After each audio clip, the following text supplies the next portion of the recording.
Estamos de volta com o programa Você Pode Ser Feliz aqui pela Rede Século XXI, com essas reflexões interessantíssimas, com esses convidados interessantíssimos, o Fred Pacheco e o professor Cortez, nos ajudando a entender um pouco essa questão do tempo, nos mostrando um pouco que a gente precisa dividir bem o nosso tempo, como a gente está falando aqui, para que a gente possa não ser mais produtivo, como às vezes a sociedade quer que a gente seja, mas para que a gente esteja bem com Deus e, claro, com a gente mesmo, obviamente.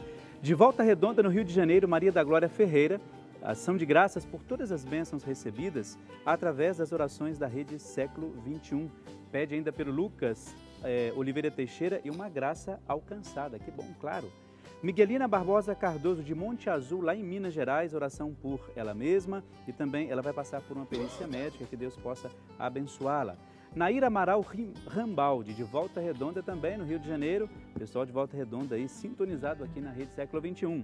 Oração por Nair, em agradecimento por uma cirurgia. Também o Wendel, Flávia, Eduardo, Alice, o Emerson, Priscila, Miguel e por todos os seus familiares. Valdice Maria da Silva, de São Paulo, capital. Ela pede oração pela saúde do seu irmão Wilson Teles da Silva, que está internado e está passando muito mal. E pede também pela saúde de Solange Teles da Silva, Cauã Teles da Silva e também por toda a sua família. Ela disse que eles também não estão passando muito bem. A Betânia Aparecida Bastos, de Sumaré, no interior de São Paulo, pede oração pela sua saúde, pela sua família e também em ação de graças por graça alcançada. Benedito Luiz e Luísa Oliveira pede oração pela sua saúde, conversão, paz e proteção. Pede também por Pedro da Silva, pela conversão, saúde, por todas as necessidades de Douglas e Gilcielen. E coloca aqui tantas outras intenções. Que bom, vamos rezar juntos, viu, seu Benedito?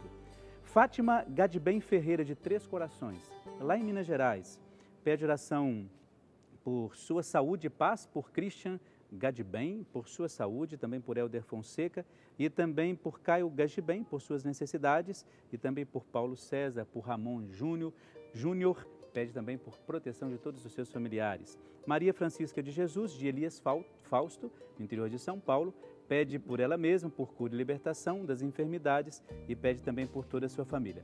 E também aqui a Patrícia Aline Oliveira Santos, de Valinhos, no interior de São Paulo, pede oração por ela mesma, por sua paz, libertação dos medos, situação financeira, por conversão, pede por seu marido e tantas outras intenções. Olha só, a gente pede que você continue mandando seus pedidos de oração. 0 operadora 19 3871 9620 ou então serfeliz@rs21.com.br ou então também pelo Facebook. Eu falei que ia ler o Facebook, daqui a pouco vou ler esse Facebook e os e-mails se chegaram.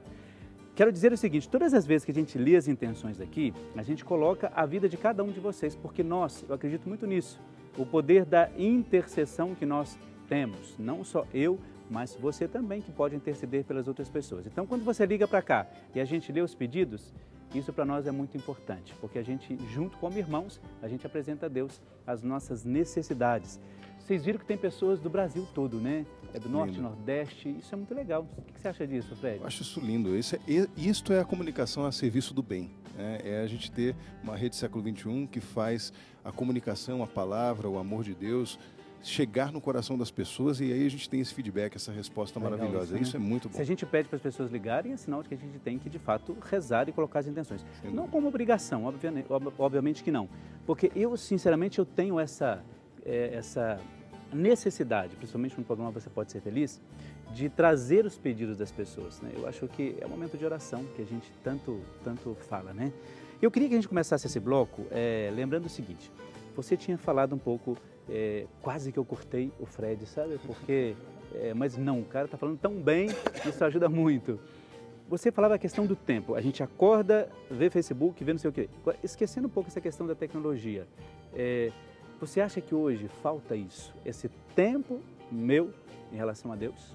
Eu acho que sim, eu acho que também é o nosso grande desafio, é entender que Ele é o Senhor de tudo e a gente precisa dedicar tempo a Deus. E eu digo dedicar mesmo, né? A pergunta que nós precisamos fazer no coração é: qual é o meu tempo com Deus? Eu e Ele, sozinho. Assim como a gente comentava, o próprio Senhor, o Senhor Jesus mesmo, em vários momentos na palavra, coloca, Ele estava envolvido pela multidão, todos queriam tocá-lo, todos queriam que ele realizasse a cura, e ele realizava, mas em muitos momentos ele deixava o povo e ia rezar sozinho. Então, E nós precisamos disso. Isso nos mostra a necessidade do nosso ser humano se ligar com Deus na nossa intimidade, coisas que somente o meu coração pode falar. Nem aquele mais próximo de mim pode estar tão próximo como eu estou de Deus, porque esta é a minha intimidade, é o meu momento. Né? Não é um processo egocêntrico, onde eu sou o centro de tudo, não. É um processo absolutamente de religar, né? Da religião, é exercer a religião ligada com Deus, é conectar com Deus. E a gente precisa, é urgente esse tempo. Todo mundo tem esse desafio, todos nós, porque a vida é corrida, e essa é sempre a resposta. Isso não, porque a minha vida é muito corrida, não consigo rezar o texto. Isso, aquilo, não é? Então vamos usar de forma qualificada. Então eu preciso que seja 5 minutos. 5 minutos, 10 minutos de oração. Mas é importante que você se conecte com Deus sozinho, focado, lendo a palavra. Isso é muito importante. Claro. Eu vou tomar a liberdade de repetir praticamente o que o Fred disse, e essa iluminação que você recebeu e está transmitindo essa luz para todos pela sua iluminação bíblica e individual é a mesma iluminação que a ciência e a academia têm mostrado nas pesquisas, porque o tempo individual da espiritualidade, um momento em que a pessoa, independente do seu credo, mas independente da profissão da profissão, do que ela professe, o momento que você se desconecta de tudo e você está em reflexão consigo mesmo e com sua espiritualidade, é um momento de regeneração psicológica. Ficar conectado com a sociedade, com as pessoas, seja pessoalmente ou por tecnologia, 24 horas por dia, 7 dias por semana, 365 dias por ano, adoece a sua mente e a sua alma. Se a ideia é você pode ser feliz, não há dúvidas de que todo o conhecimento acumulado pela academia, pelos estudos e pela fé dizem que você deve reservar para si mesmo um tempo para a sua espiritualidade diariamente. Se 5 minutos for possível, 5 minutos, mas possivelmente mais. Tenho certeza que tempo é algo que se faz ou que se perde, que escorre pelas mãos. Então, você tem tempo para o que é mais importante. Tenho certeza que você não deixou de almoçar, tenho certeza que você não deixou, você não deixou de fazer muitas coisas, você não deixou de trabalhar, porque trabalhar é a sua prioridade. Agora, será que a sua espiritualidade também não é a sua prioridade? Porque se você não estiver bem consigo mesmo, você não vai estar bem com seu filho, com a sua esposa, com seus amigos. Exato. Então, cuide de você. E esse é um fator, sem dúvida, muito importante. Exato. Olha só, professor, quando o Fred estava falando sobre essa questão do tempo de Jesus, que ele parava para rezar, em vários momentos, né, na palavra de Deus, no Novo Testamento, ele, depois que ele curava as pessoas, conversava com as pessoas, pregava, tinha o seu tempo com as pessoas, com a multidão, né, que queria tocá-lo, ele sempre saía, ia para um monte ou para algum lugar deserto, porque ele precisava disso. Então a gente entende isso como um abastecimento da própria fé. Então, se Jesus, que para nós é a nossa referência, não é? Precisava disso, por que a gente às vezes se nega a dar isso que o senhor mesmo comentou, a se dar esse tempo de espiritualidade, de encontro com Deus, né? Agora, o nosso programa também, a gente fala sobre a questão da superação. A gente tem dito aqui apresentado vários VTs de pessoas que viveram momentos difíceis dentro da família, fora da família e que superaram esses momentos. Então agora eu vou convidar você que está em casa, vocês dois aqui também, a acompanhar um VT que fala justamente desta questão da superação. Como é que a gente pode viver nesse tempo de Deus e como é que a gente pode se apresentar a esse Deus dizendo a Ele, olha, tenho essas dificuldades, tenho esses problemas e eu preciso da sua ajuda para que eu supere tudo isso. Acompanhe comigo.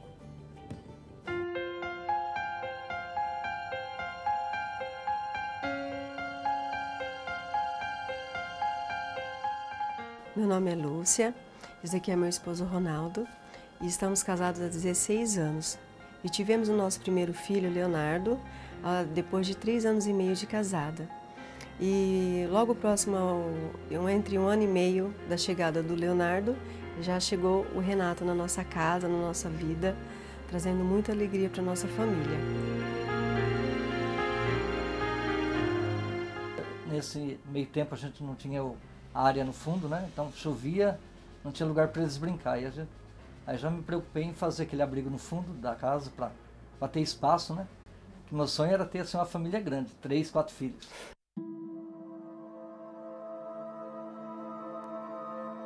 quando o Leonardo estava com 10 anos de idade, ele começou a sentir uma dor forte na perna. Ele jogava futebol na escolinha de futebol e ele reclamou de uma dorzinha na perna. Aí levei ele no médico, tirou radiografia. No primeiro momento, eu pensei que ele tinha batido, contorcido alguma coisa no futebol. Na radiografia não tinha saído nada. Mas passado um mês e pouco dessa primeira radiografia que eu tinha tirado dele, eu voltei de novo ao hospital, porque ele sentia muita dor, e foi constatado que ele tinha um câncer no osso, no fêmur direito.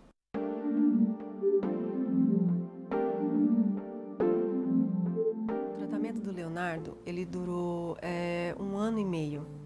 Então teve toda uma mudança de rotina na nossa casa. Eu passava mais uma semana no hospital, 7 dias, às vezes 10 dias, até mesmo cheguei a passar 20 dias no hospital com ele. Então minha família toda ficou aqui e eu passei a maior parte lá no Hospital Boldrini com ele fazendo tratamento. Enquanto ela ficava lá essa semana, talvez 2 semanas, eu ficava com o Renato, que era o caçula, né? Teve que dividir, né? Teve que fazer uma divisão na família. Ele teve que trabalhar, porque a gente tem um comércio, né? Ele teve que assumir o papel dele aqui e eu tive que assumir o meu papel lá. Mas em nenhum momento a gente teve uma divisão, porque eu precisava dele e ele precisava de mim. E os nossos filhos precisavam de nós dois.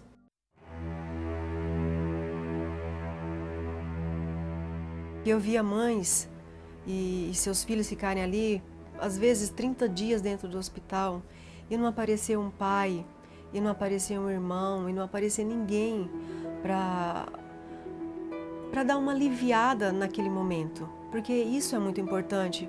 É você ficar fechado entre 4 paredes, dia e noite, dia e noite, dia e noite, e você não tem uma pessoa para conversar, não tem uma família tua para te levar um bolo, para te levar um afeto, para te levar um carinho. E você imagina um pai, você imagina a expectativa daquele filho, olha, meu pai, cadê meu pai? Sabe, ser abandonado. E isso me entristeceu muito, porque o apoio que eu tinha do meu marido, da minha família, eu via pessoas que não tinham.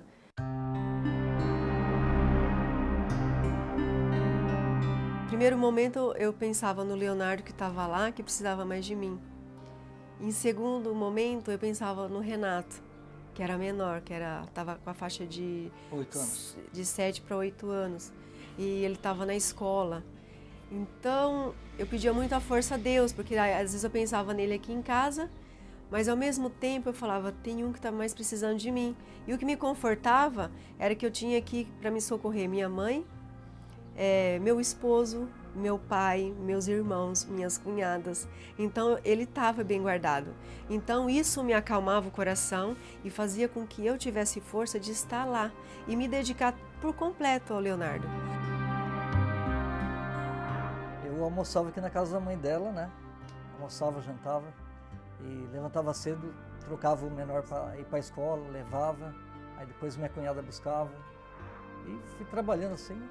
E quando ela ligava para ir buscar ela lá em Campinas, lá que estava com alta, aí eu ligava para meu irmão vinha para o açougue e eu pegava e ia até Campinas buscar. Então a gente vê quantas pessoas teve que mobilizar, né? Para que tudo acontecesse.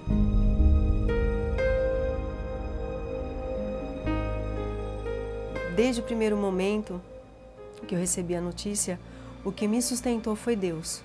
Foi essa força, essa fé que eu sempre tive nele e no que ele podia fazer pela nossa família naquele momento ali que a gente estava passando.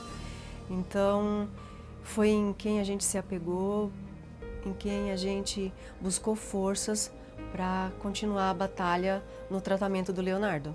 Quando a situação estava difícil, eu olhava para ele e falava, Léo, vai dar tudo certo. E isso era como se fosse uma energia para ele e dava certo. Por mais que o médico falava, olha mãe, vamos fazer uma cirurgia assim, vai ser difícil. Eu falava, Leonardo, acredita em Deus que vai dar certo. E dava certo.